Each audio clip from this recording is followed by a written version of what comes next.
Chers spéculateurs, bonjour et bienvenue dans cette vidéo hebdo du samedi. C'est probablement la dernière avant pas mal de temps. Pourquoi? Eh bien tout simplement parce que à partir de la semaine prochaine, à partir de samedi prochain, je vais vous diffuser une série de 4 vidéos qui vous parlent très largement de la spéculation. Vous allez apprendre énormément de choses sur la spéculation en ligne. Ça va être aussi le moment de l'ouverture, ça arrive une fois par an, de mon école de bourse avec les inscriptions. Tout cela va se passer pendant les 2 première semaine de septembre. Donc pendant ce temps-là, pendant ce laps de temps, il n'y aura pas cette vidéo hebdo. Ce sera tout simplement remplacé par une série de 4 vidéos sur les spéculateurs et la bourse de manière générale. Et encore une fois, il y a plein de nouveaux contenus dans cette vidéo. Donc si vous avez déjà regardé cette série l'année dernière, ne la loupez pas cette année, j'ai rajouté énormément de choses, notamment sur les schémas de Ponzi, sur la bulle qui s'est passée sur le Bitcoin et plein d'autres nouveautés, notamment sur l'énorme cycle d'énergie libre qu'est l'argent imprimé par la Fed. On voit toujours ça d'un mauvais oeil. Eh bien, vous allez voir dans la vidéo de samedi prochain qu'au final, c'est quelque chose qui a absolument changé la face du monde en positif. Donc, on va en revenir à cette vidéo, puisque c'est quand même le sujet de la vidéo de cette semaine. On va parler, donc comme d'hab, des cryptos. Les cryptos, pourquoi est-ce qu'il faut suivre le Bitcoin en priorité pour avoir nos signaux sur les super cycles, tout comme sur le marché des matières premières, il faut suivre l'or, tout comme sur les indices boursiers, il faut suivre le SP500. On va faire aussi une analyse technique de l'IOS et de l'Ether. Ensuite, on va parler des indices boursiers. On a notre fameux signal d'entrée en bull market sur les indices américains. Ça fait depuis le début de l'année qu'on l'attend. Et bien c'est cette semaine, ça se passe là maintenant, donc très probablement la deuxième partie de l'année 2018 et même la première partie de l'année 2019, on va avoir un superbe marché haussier. En tout cas, si le top départ se fait, c'est maintenant sur les indices américains. Donc je vous encourage vraiment à vous intéresser aux actions si ce n'est pas le cas, parce qu'on va avoir des quantités d'opportunités chaque semaine sur nos screeners. Et les performances des portefeuilles vont littéralement exploser. C'est pendant ces conditions de marché là qu'on enregistre des énormes écarts à la moyenne sur nos portefeuilles boursiers.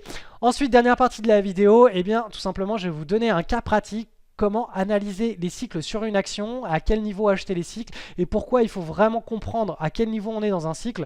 Et tout ça, ça se fait par rapport aux institutionnels qui entrent sur une action et qui en sortent. C'est-à-dire qu'il y a toujours un moment où ils vont beaucoup accumuler, à un moment où ils vont arrêter d'accumuler. Et je vais vous expliquer comment analyser ces cycles d'accumulation et on appelle ça de distribution quand ils se mettent à revendre.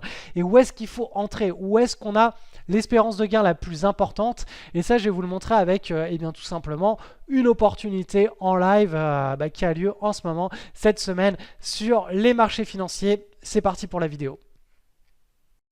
Oups, j'oubliais une chose, si vous voulez recevoir les communications sur l'école et donc la série Le Spéculateur Libre qui est constituée de 4 vidéos, il faut que vous soyez sur ma mailing list ou que vous vous inscriviez. Donc je vous ai mis un lien qui redirige vers la page que vous voyez là, l'école en ligne.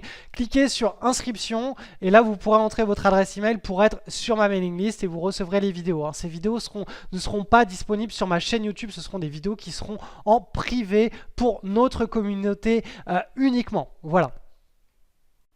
Allez, on débute cette vidéo avec la partie Trader Mindset. Je vous rappelle vraiment que cette partie est aussi importante que la partie technique. Vous avez beau être le meilleur technicien, savoir lire la psychologie des investisseurs sur les marchés financiers, si vous n'avez pas le mindset pour pouvoir exploiter toutes les opportunités, vous n'en ferez rien de ce bagage technique. Donc c'est à ça que sert cette partie sur le mindset du trader. Donc cette semaine, on va parler du sacrifice de l'ego. Alors je ne sais pas si vous avez vu le film Fight Club. Moi je me souviens que quand il était sorti à l'époque, je devais avoir, 14-15 ans et il était interdit aux moins de 16 ans. Donc on m'avait interdit d'aller le voir parce que ce film était extrêmement violent. Du coup j'avais gardé l'image d'un film qui était simplement, parce que j'avais quand même été le voir, qui était un bain de sang et j'avais absolument pas vu et perçu tout l'aspect philosophique qui se cache derrière ce film. Donc si vous êtes comme moi, si vous n'avez pas revu ce film parce que pour vous c'était un bain de sang et que vous n'en avez pas perçu la substantifique moelle, Eh bien, je vous recommande d'écouter cette petite partie Trader Mindset parce qu'on va s'inspirer de ce film pour parler du sacrifice de l'ego. Donc, à mon sens, hein, avec Matrix, c'est probablement les deux films les plus profonds philosophiquement parlant que le grand public a eu l'occasion de voir au cinéma. Oui, oui, oui, oui, oui, j'assume complètement cette phrase. Donc on y voit le héros, donc Tyler Durden, dans des situations ultra dévalorisantes tout au long du film. Cela ne l'empêche pas de construire un petit empire, et si c'était le secret de toute son œuvre, le fait de se retrouver à terre, sali en permanence. Alors la question du coup qu'on peut se poser, c'est est-ce qu'il faut être sadomaso pour créer et inspirer voilà, quelque chose de fort dans sa vie? C'est la question que pose Tyler Durden avec ces 3 exemples tirés du film. Donc le premier exemple, eh bien, c'est qu'il choisit de se faire casser la gueule par un mafieux devant tous ses élèves. Je ne sais pas si vous vous souvenez de cette séquence assez choquante du film où il est à terre et il y a un mafieux, donc le mafieux dans l'entrepôt dans lequel ils organisent leur fameuse bagarre. Donc quand il s'aperçoit de ça, bah voilà, il casse la tête à Tyler Durden qui est l'organisateur du Fight Club. Et Tyler Durden, pendant cette séquence-là, il demande à ses élèves de ne pas intervenir, alors que c'est une séquence d'humiliation la plus absolue et totale. On le voit à terre, le visage complètement en sang, dans une position vulnérable, et il se laisse complètement à la merci eh bien de ce gros mafieux qui l'assène de coups. Ensuite, deuxième exemple, on voit Tyler dans un environnement qui est purement bestial tout au long du film. Donc il vit dans un lieu qui est absolument dégueulasse, hein, tout est sale, et on le voit victime d'un accident de voiture, on le voit régulièrement recouvert de sang, il a le nez cassé, il est toujours cassé de partout, hein. On le voit aussi en pleine nuit aller voler de la graisse liposucée dans une clinique de chirurgie esthétique. Et donc à cette occasion, on le voit plusieurs fois donc dans une poubelle, hein, dans une espèce d'énorme benne, où on le voit asperger de cette graisse humaine immonde qui vient se perforer sur un grillage qui l'escalade et on le voit plein de graisse. Bref, on le voit vraiment dans des situations absolument bestiales et très très sales. Donc limite, c'est rabaissant. En tout cas, l'image de notre société moderne, c'est que cette personne est absolument repoussante et dégueulasse.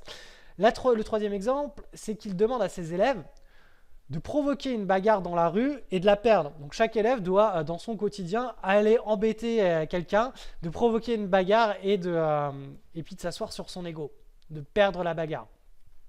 Alors pourquoi, à votre avis, ce film met un tel point d'honneur à valoriser le sordide, l'échec et la douleur?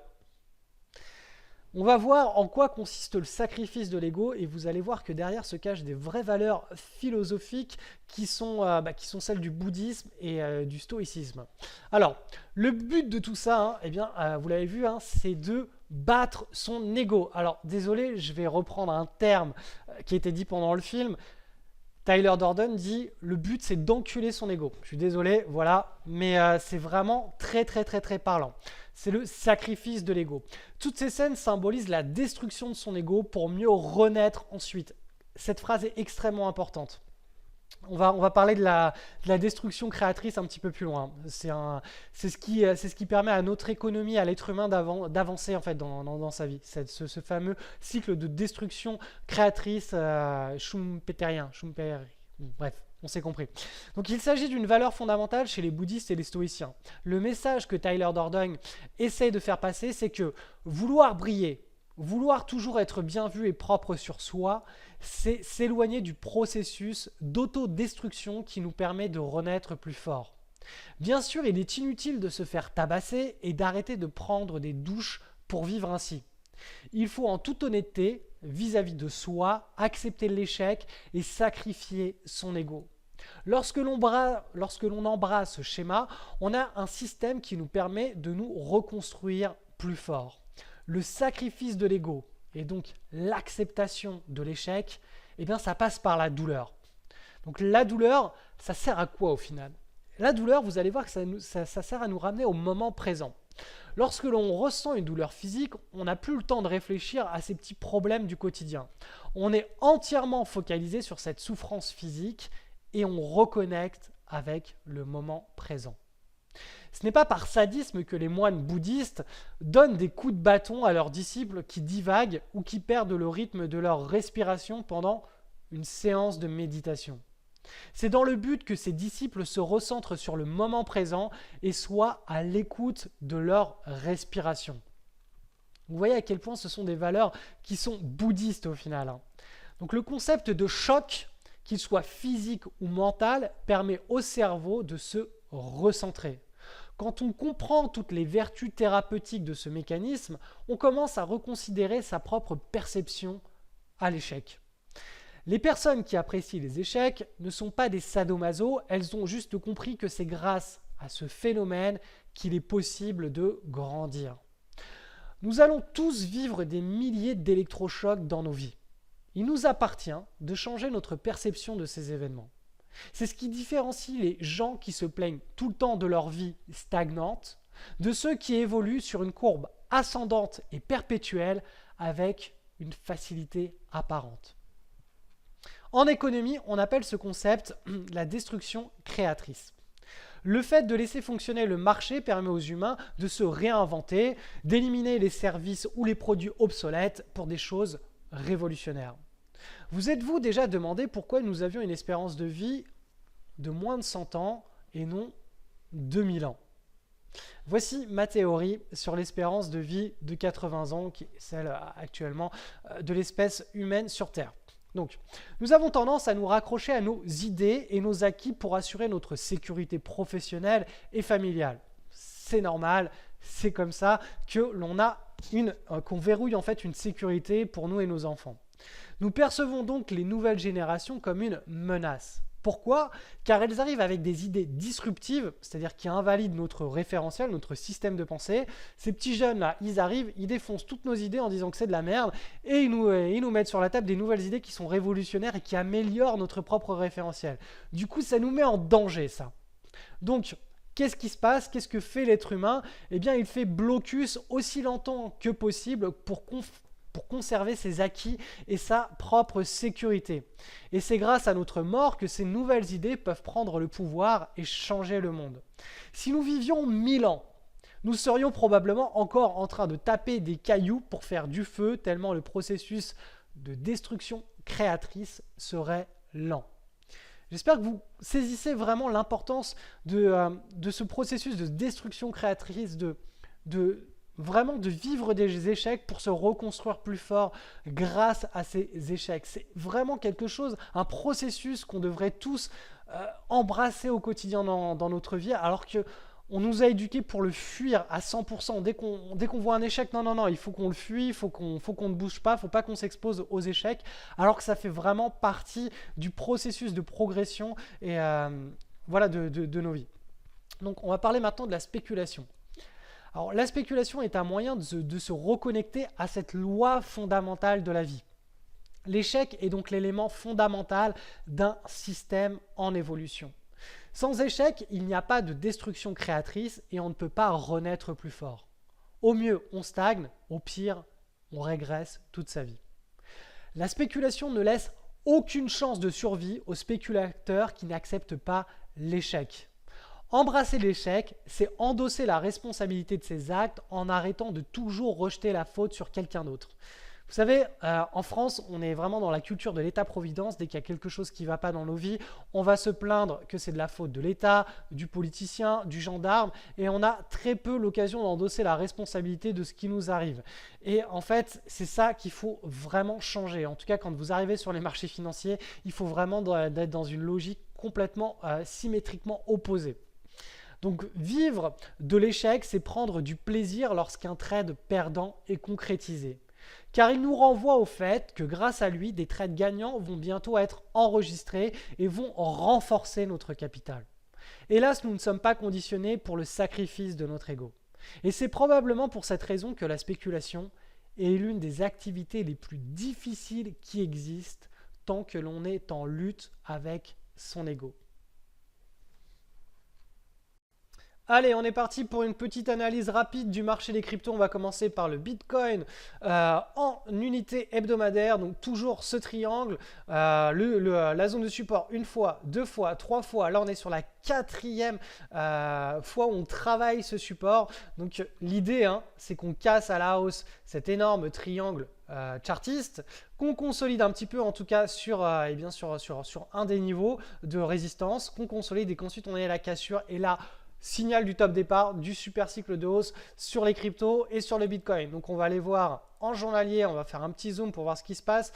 On le voit bien ici, hein, le point d'inflexion ici, vous voyez, hein, là on a eu un long point d'inflexion, là on a eu un point d'inflexion un petit peu plus court et là on a eu un point d'inflexion très court.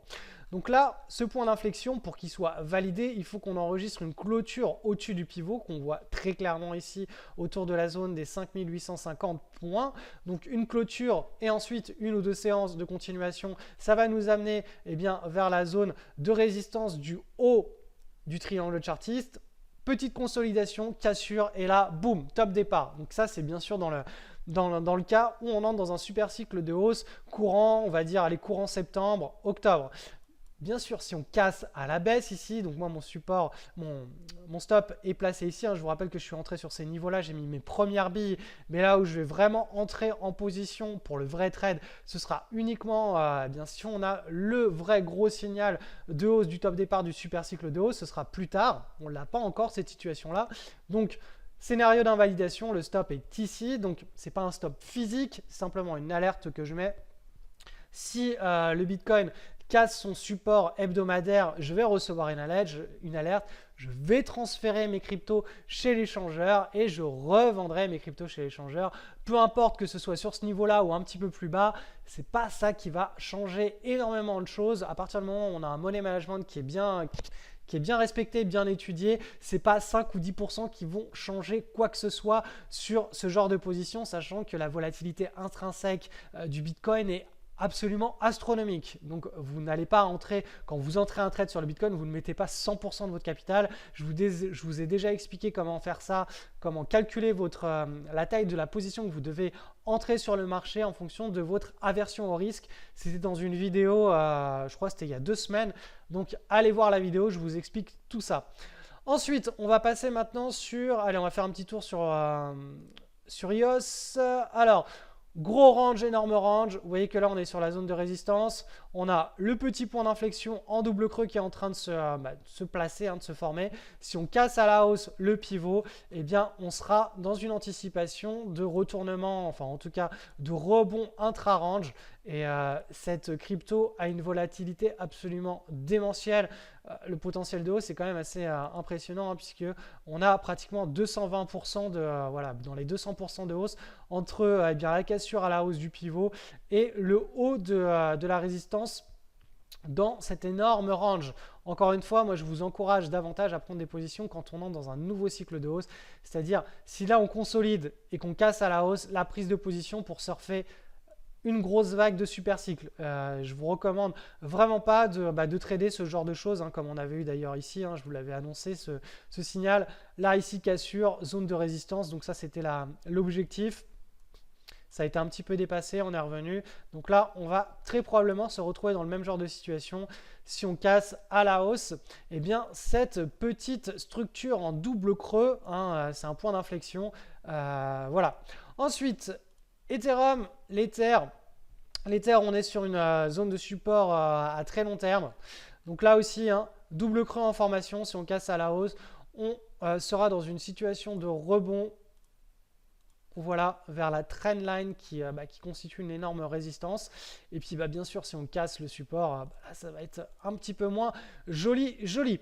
Donc voilà, pour le marché des cryptos, c'est encore le Bitcoin.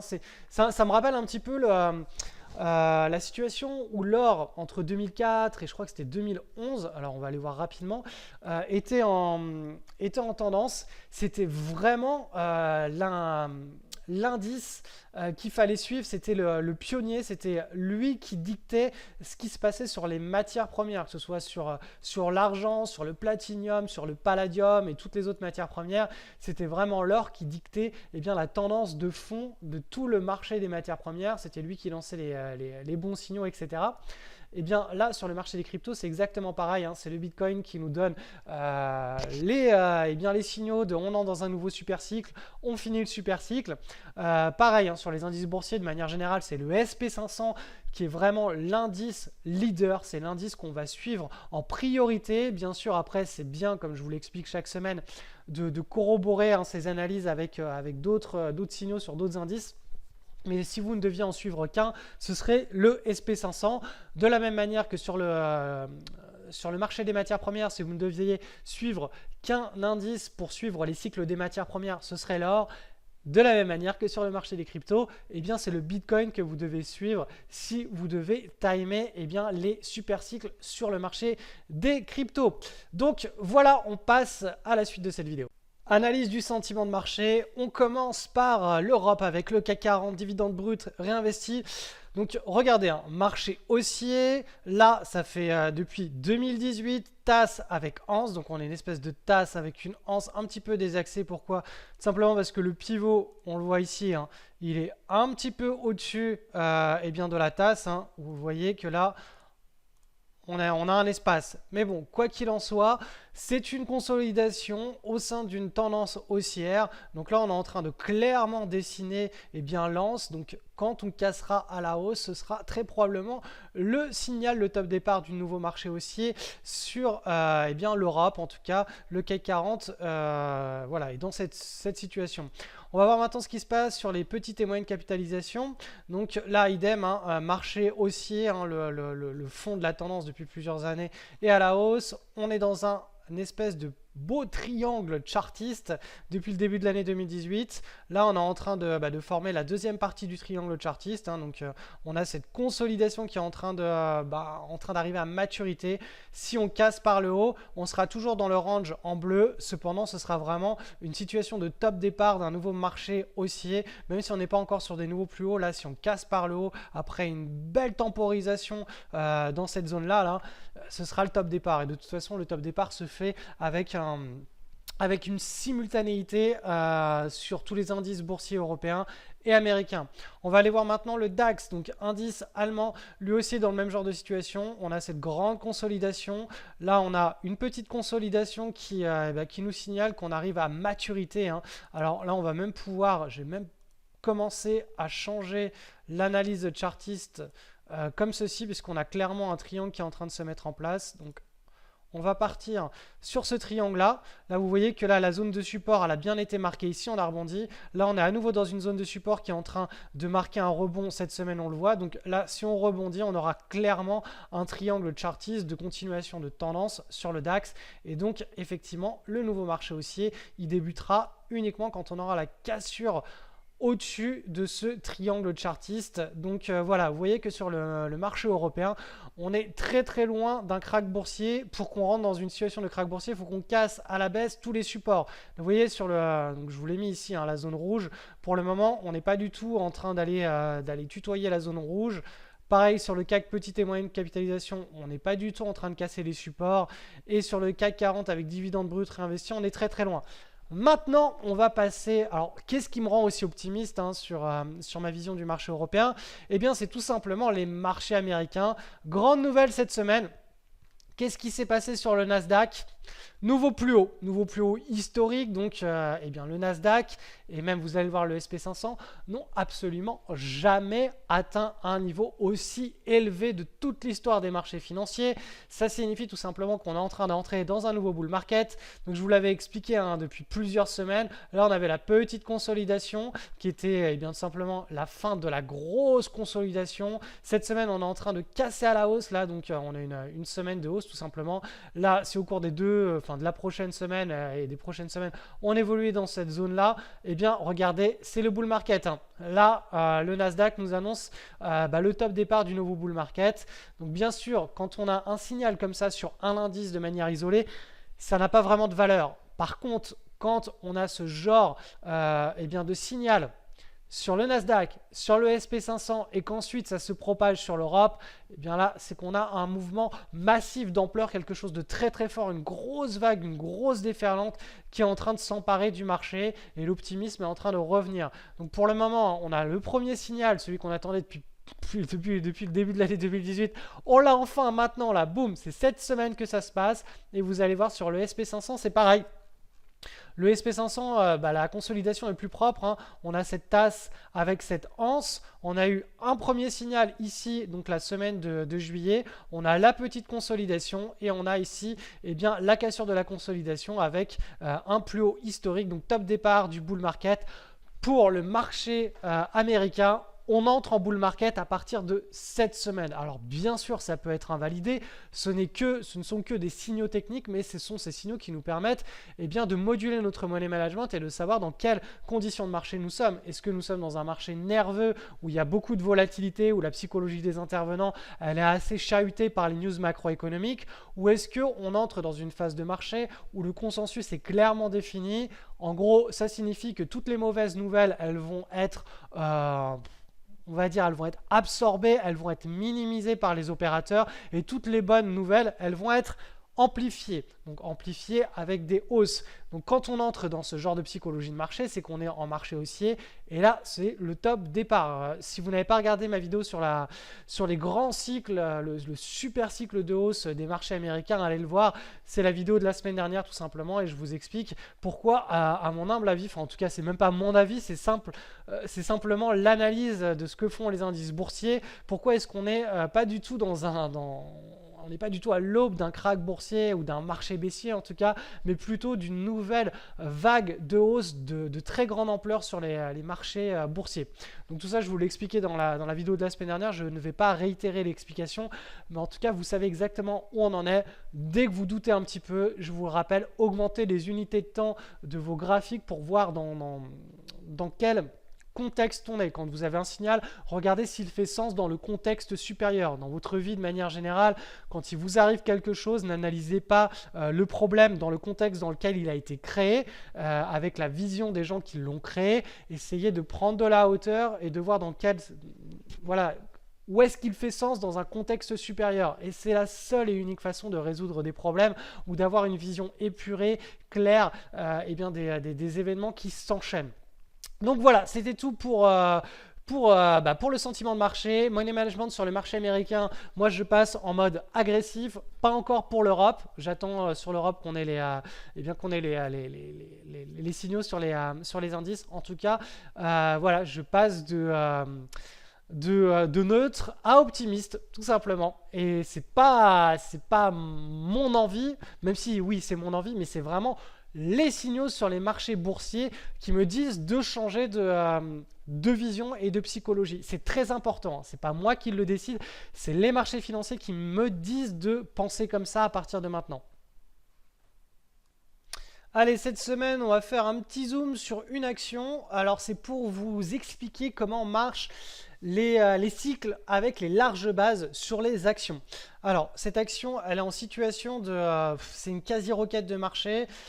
Le plus important que vraiment vous devez retenir avec cette partie de la vidéo, c'est comment fonctionnent les cycles large base, opportunité à saisir. Voilà, vous allez comprendre l'histoire. Alors, premier constat, cette action, pendant l'année, on va dire voilà, 2016-2017, elle est ancrée dans une large base qui est cassée à la hausse ici. Ensuite, qu'est-ce qui se passe? On a une première consolidation. Ici, alors je vais passer en zoom juste après, hein, vous inquiétez pas. Puis après une deuxième ici. Voilà. Donc, même la large base, vu que sur la fin, on peut même la fixer ici, puisque vous voyez que sur la fin, on a vraiment été tutoyer cette zone-là. Donc, on s'extirpe de cette large base début 2017. Qu'est-ce qui se passe ensuite? On a une première consolidation de qualité correcte. C'est toujours cette première voire la deuxième consolidation que vous devez privilégier pendant votre swing trading. Pourquoi? Parce que le potentiel est toujours là. Vous voyez qu'on on s'extirpe d'une zone où on était complètement endormi, où le consensus de marché il était bien établi autour d'un niveau de prix. Après, il se passe quelque chose dont on n'a pas besoin d'avoir la connaissance. Simplement, il y a une news, quelque chose, un nouveau produit peut-être sur l'entreprise, un nouveau contrat, peut-être une OPA qui se prépare. En tout cas, on n'a pas besoin de savoir ce qui se passe en termes de news. Ce qui nous intéresse, nous, c'est de voir des gros volumes arriver parce que ça signifie que eh bien, les gros poissons, les institutionnels, les gérants de portefeuille, les hedge funds, etc., eux entrent sur l'action. Donc quand ils entrent, ils sont obligés d'étaler leurs achats sur plusieurs jours, plusieurs semaines et plusieurs mois parce qu'ils ont tellement d'argent que s'ils entrent d'un coup, eh bien l'action elle va passer ici de voilà, 1,5 € à peut-être 100 €. Ils ne peuvent pas se permettre de faire ça, donc ils vont étaler tout simplement leurs ordres d'achat sur plusieurs semaines et ils vont entretenir la hausse. Donc quand on voit que les institutionnels sont en train d'entrer sur une action, s'y intéresse, nous on va essayer de saisir la première consolidation, celle où il y a tout le potentiel de hausse derrière. Ça ne veut pas dire qu'à chaque fois le trade va réussir, ça veut simplement dire que vous avez le maximum d'espérance de gain suite à ce genre de trade. Donc là, vous avez la première consolidation. Là, vous pouvez entrer en position et voilà. Le trade, il se passe bien, il se passe mal. En tout cas, vous avez fait votre job. Ensuite, vous avez une deuxième consolidation qui est ici. Elle est très proche de la première consolidation. Là aussi, si elle n'est pas trop haute, cette deuxième consolidation, ça peut être une pattern à saisir. Ensuite, la hausse se fait. S'il y a des nouvelles consolidations, je vous recommande de ne pas les saisir tout simplement parce que le potentiel de hausse est déjà beaucoup moins important. Donc, intéressez-vous aux actions qui sont dans une première ou une deuxième base. Ensuite, quand est-ce qu'on peut commencer, quand est-ce qu'on fait un reset des bases en fait? Eh bien, c'est quand on a une nouvelle large base. Et une nouvelle large base, eh bien, c'est ce qu'on a eu sur cette action. Vous voyez qu'ici, pendant toute l'année mi-2017 jusqu'à mi-2018, on a eu cette large base. Donc, ça, on est resté ancré pendant plusieurs mois, plusieurs trimestres. Ensuite, on s'en est extirpé ici en mai de cette année. Et là, qu'est-ce qui se passe? On a la première consolidation qui est en train de se mettre en place en ce moment. Et on a la cassure. Donc ici, c'est le top départ et on a une espérance de gain qui reste très intéressante puisqu'on est sur la première consolidation. Donc voilà, c'est ça qu'il faut retenir de cette petite partie de la pédagogie de cette semaine. C'est essayer de limiter vos prises de position à la première ou à la deuxième base suite à une large base. Et ensuite, il y a un reset quand on a à nouveau une large base, c'est-à-dire de plusieurs trimestres. Idéalement, une large base, voilà, c'est quoi? C'est à peu près un an. Là, si on calcule la large base entre le plus haut, c'était en septembre 2017 et le moment où elle a cassé, on est en mai. Donc vous voyez, on a un petit peu moins d'un an. Mais voilà, en gros, une large base, on va dire, allez, c'est du 8 à 12 mois. On consolide bien tranquillement en dessous d'un niveau de résistance qu'on appelle le pivot. On tape à de nombreuses reprises ce niveau de pivot sans jamais le dépasser. Les prix ralentissent leur fluctuation, donc ça veut dire que le consensus du marché, il price l'actif de manière assez propre. Et ensuite, on a la cassure. Ensuite, on a la cassure sur des volumes. Et on voit par les volumes que les fonds institutionnels sont à nouveau en train d'entrer en position. Et nous, c'est uniquement à ce moment-là qu'on pourra prendre la position parce qu'on a toutes ces indications-là. Vous voyez qu'il y a une grosse différence entre faire de la bourse casino et rentrer les yeux fermés sur une action et analyser tout ce que je vous explique là. On analyse 70% du mouvement de hausse d'une action est directement lié à l'activité des fonds institutionnels qui elle, donc cette activité se lie directement sur les volumes et sur les patterns et où est-ce qu'on en est dans un cycle. Si on est trop haut dans le cycle, ça veut dire que les institutionnels, ils achètent déjà depuis beaucoup trop longtemps et que du coup, l'espérance de gain est moins significative qu'en début de cycle. Cette semaine, je vous ai tourné la version vidéo d'un article que j'avais écrit et qui vous révèle comment je me suis fait avoir comme un bleu à l'île Maurice. Voilà, vous allez voir à quel point notre conditionnement d'Européens, avec toute la culture que l'on porte à travers notre éducation, peut nous mettre dans des situations où on se fait littéralement piéger.